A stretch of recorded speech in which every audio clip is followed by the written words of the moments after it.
Yun o. Na bago ko. Ayan, meron tayo dito ng Smash 115. Ang problema nito, tumatakbo daw siya ng hataw na hataw. Tapos biglang umatras yung takbo, parang hindi naman umatras. Yung kumbaga parang hinila na lang siya bigla. Ibig sabihin, isang sinyalis sa mga ganon, eh madalas dito nag-overheat to kasi nag-ingay. Ayan o. Yeah.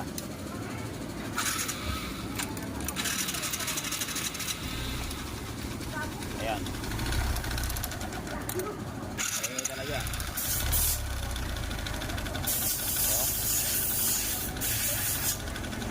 So malamang sa malamang ay ano to, gastos malala.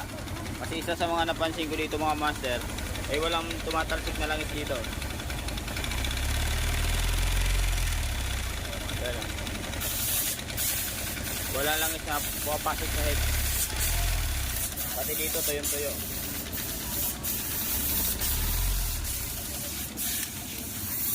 Bubuksan muna natin yung head. Sorpresahin natin yung may-ari kung ano nangyari sa block bago tayo magkalas sa gilid, kasi madalas nito sa mga ganitong problema ay oil pump.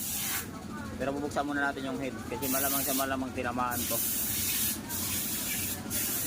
kasi nag-overheat to. So ayan, nabuksan na natin. Tatanggal na rin natin yung kanyang piston. Then papakita natin sa may-ari yung ating munting sorpresa sa nangyari sa motor niya.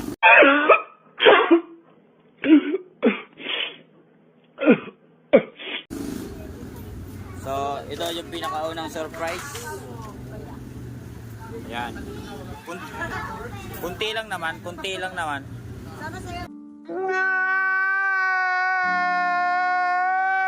Oh, kunti lang yung tama niyan.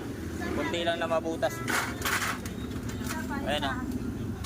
O diba? Kunti lang. What? Oh, kunti na lang ang magiging laman ng bulsa ng may-ari.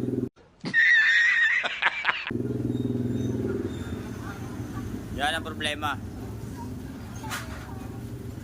Ito yung sinabi niya na kumahataw siya tapos biglang umurong. Parang ano, overheat yun. Ito yun. Ito yung nag-overheat.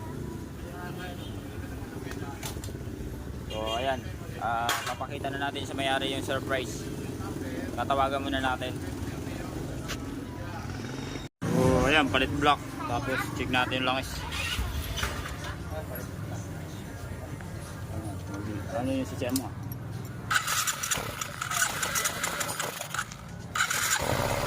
Ayan o, tumatalsik na.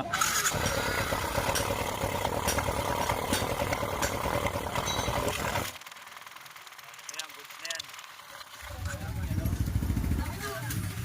Yeah. Start.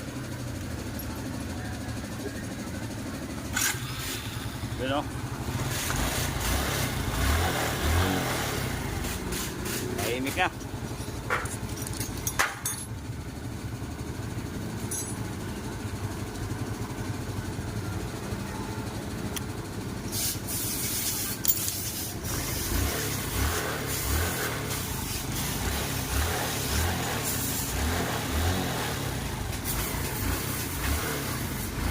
Okay na. Ayun o, shoutout sa iPhone.